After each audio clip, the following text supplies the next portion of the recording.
What happens when an esports powerhouse takes on traditional sports betting? From things like embedded sportsbook solutions to AI-powered odds models, Thomas will be joining me to unpack the tech, the strategy, and the bigger vision behind DATA.BET'S next chapter. Traditional sports betting is a very competitive side of the industry.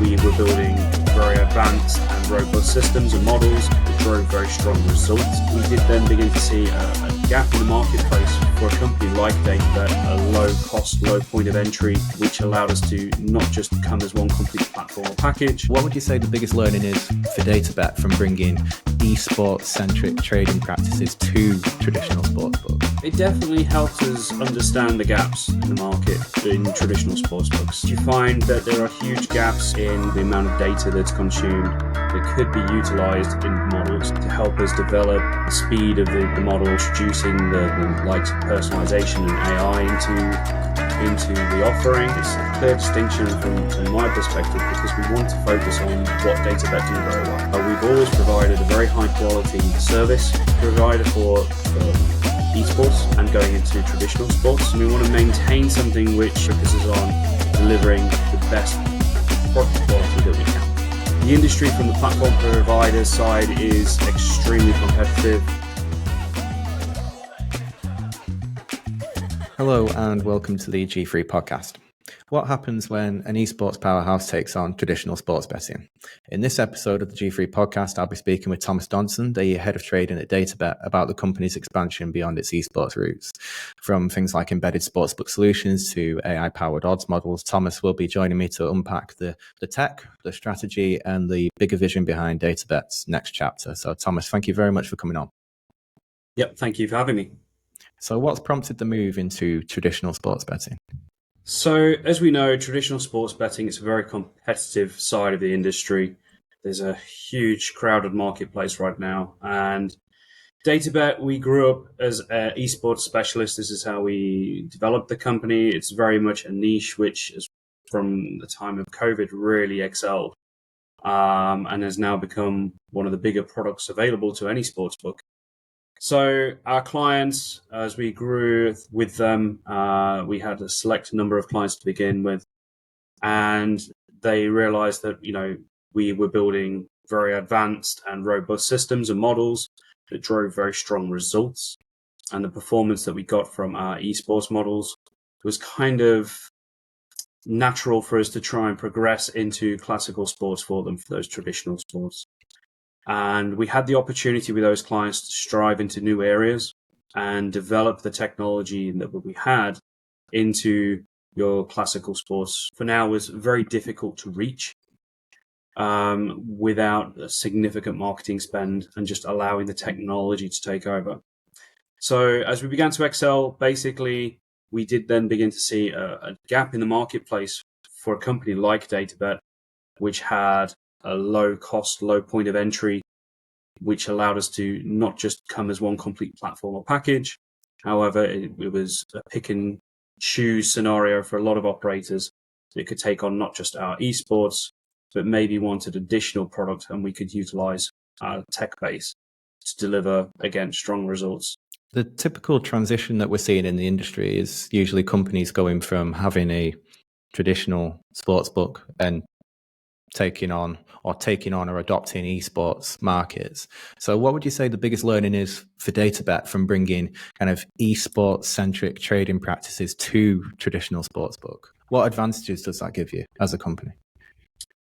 So it definitely helps us understand the gaps in the market in traditional sportsbooks. My background specifically has been many years in traditional sportsbook before moving into esports.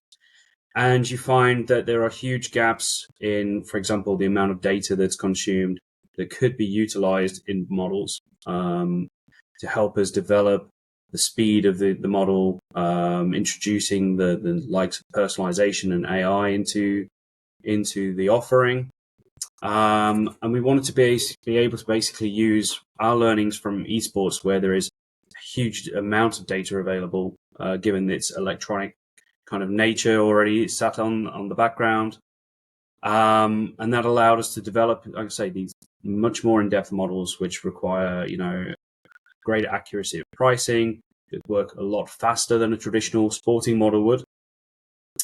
And again, we could accent that with more personalization for the customer. And that's been very much at the forefront of what we do now, with a lot of regionalization and specific customer personalization. And also, let's say, utilize the predictive model nature to apply that into scenarios which, in general, from my experience, we haven't yet to see on the majority of, for example, football, tennis models, which just takes pure momentum into account. And rather than that, we can add on specifics with more minute data points to develop where we feel the pricing should go. And that allows us to be a lot more accurate with our overall pricing. And when I was kind of liaising with Valeria and the team about setting up this chat with yourself, there was kind of a clarification that the team wanted to get across, in that several outlets have mistakenly referred to DATA.BET'S new solution as a platform launch. So can you clarify why it's more accurate to describe it as an embedded sportsbook solution that's tailored for operators who already have a platform? Yeah, I mean, DATA.BET has very specifically tried to remain more as a service provider rather than a platform provider. And it's a clear distinction from my perspective, because we want to focus on what DATA.BET do very well. We've always provided a very high quality service provider for esports and going into traditional sports. And we want to maintain something which, we are a very tech first company, and it focuses on delivering the best product quality that we can. And the industry from the platform providers side is extremely competitive. And for us to be able to compete in that would require a large expansion of our scope in terms of services. As we know, 95% of our clients probably already have an existing sportsbook as well. We're not, and to try and persuade a business to move over from an existing platform where they maybe have all their casino operations and everything to us is much more of a challenge, both commercially and obviously technically. It takes a lot longer. There's a lot more cost involved. So for us, we wanted to focus on where our strengths remain, and keeping that technical expertise. We could really develop all of our time and energy into improving the core product, which for most companies that we work with essentially allows them to deliver a better product for their customers rather than having to focus on other areas of the business. You touched there on the kind of the commercial implications of not going into that kind of full proprietary platform competitive landscape. What are the kind of the technical implications of offering an embedded solution? Is it easier almost? It is a lot easier. We have a new SPA functionality, which is very similar to an iframe. But we have to be able to work with lots of different companies who have lots of different technical integrations. And unfortunately, there is no sort of one size fits all solution when it comes to these things. And the ability with our SPA allows us to be extremely flexible technically to do integrations both rapidly and at low cost, which allows us to be agile going forward. And from a platform perspective, I feel that if we were necessarily having to deliver everything on a platform, this would slow us down far too much in terms of every release that we had to do would have to apply to every single one of our clients. The testing phase, etc., would just take a long time, and the lead times would be too significant. So this allows us to react much quicker to the marketplace. If we see new changes, new developments, new requests from our clients, we can actually act upon those much quicker than a traditional sportsbook delivering the full platform. So for ourselves, the technical side of the SPA is one of our benefits and one of the main benefits of working with us. Probably, again, commercially as well, it also allows us, as I say, to reduce the cost of working with a company like DATA.BET as well. It's not a full platform scale commercial package. So it allows us to add on extra sports, whether it be, let's say, the esports package as a whole, could be virtuals, could be classic sports, it could be one particular sport, but that could be done at low cost and quite quickly. And to go into kind of the details of the solution itself, which specific features, so you're thinking kind of your multi-widgets, bet builders, cash out, streaming, things like that, what have operators found most compelling, and what impact have these kinds of features shown on key metrics like retention, turnover, etc.? So naturally, like any sportsbook, we're always trying to update and modernize our product offering. And I think generally we've been very good at delivering a wide range of new features. You mentioned a few there, the multi-widget tool, the Bet Builder, which has come out very recently for esports. Cash out, streaming have been obviously in the industry for a while, but there's a lot of bookmakers that have not had access to these features because they are generally quite high cost and high development costs. So we've been able to develop a lot of those for our clients and deliver those reasonably quickly. And for our clients, we've seen a huge upturn in what that brings, both in revenue. Retention can always be a slightly different strategy. I feel it's one of those, each of our clients, as we're primarily a B2B operator, each of our clients will take a different approach to that depending on the region that they're in.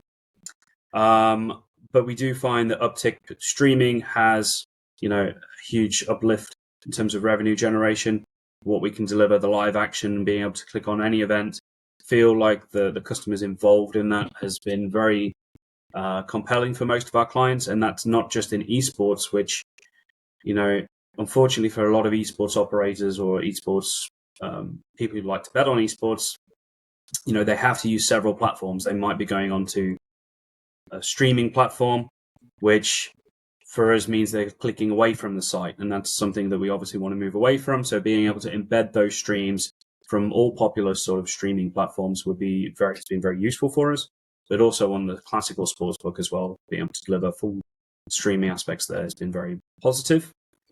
And then we've obviously got the Bet Builder, which it remains very profitable sort of player engagement tool. We've been able to progress and build up. We were one of the first companies ever to develop this for esports.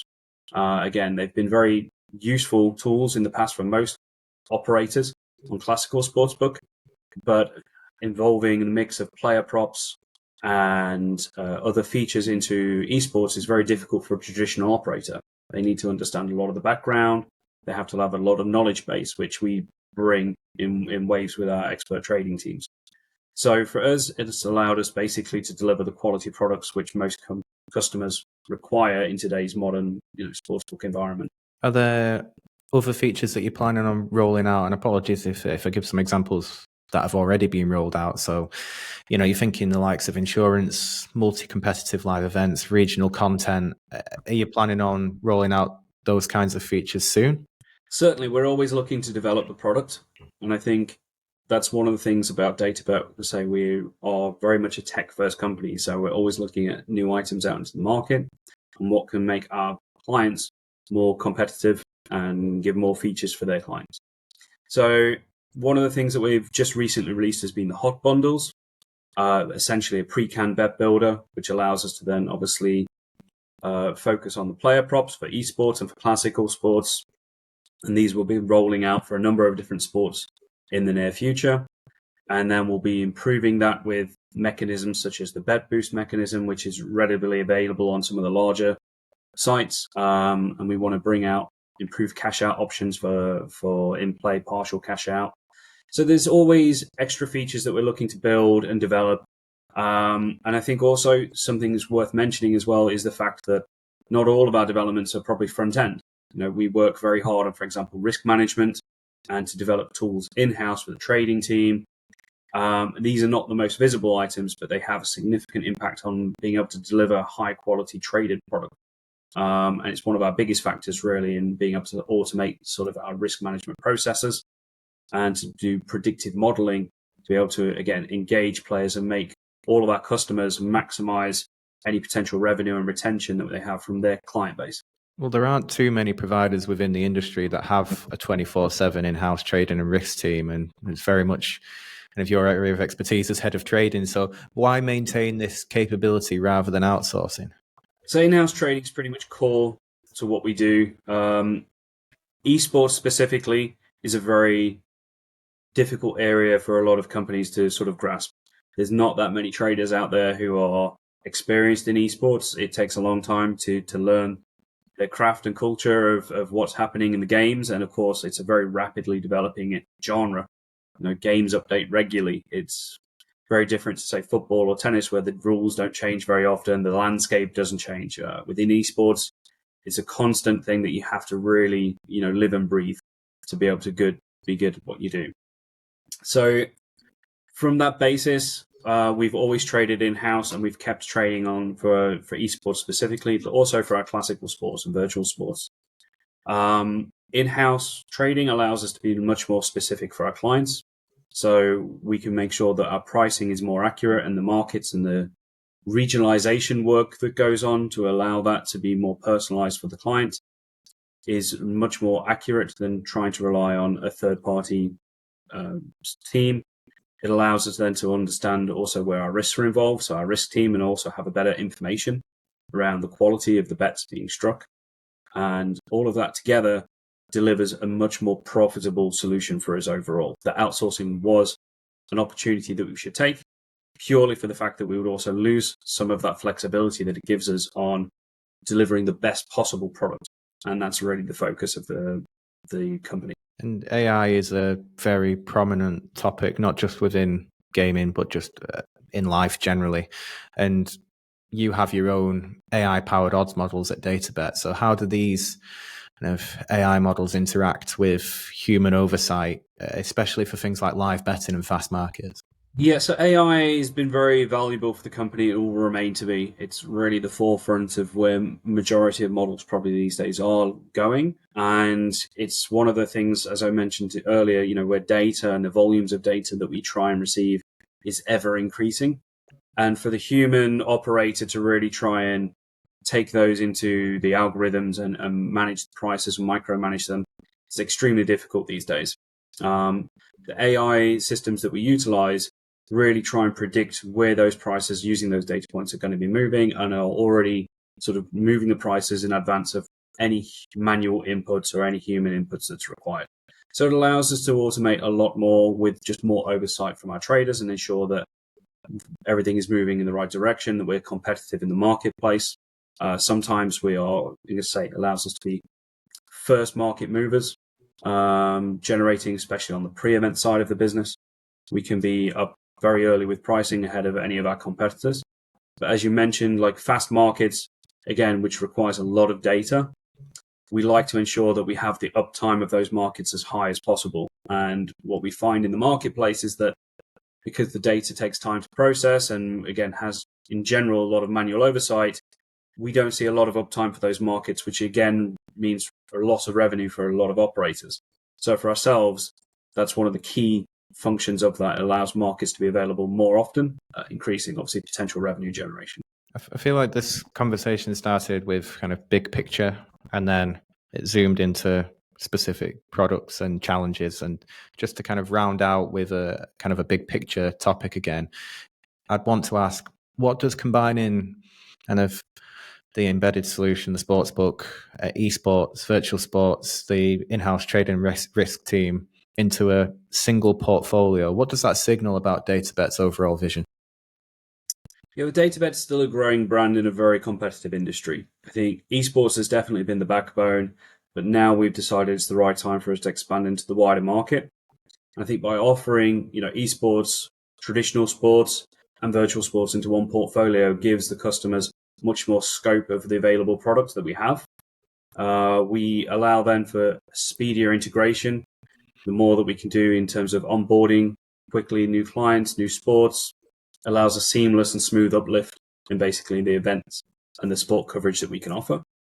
And utilizing our team's expertise across all of those portfolios, including the additional risk management and trading support that we offer, it allows us to maintain a premium product without any compromise across any of those areas.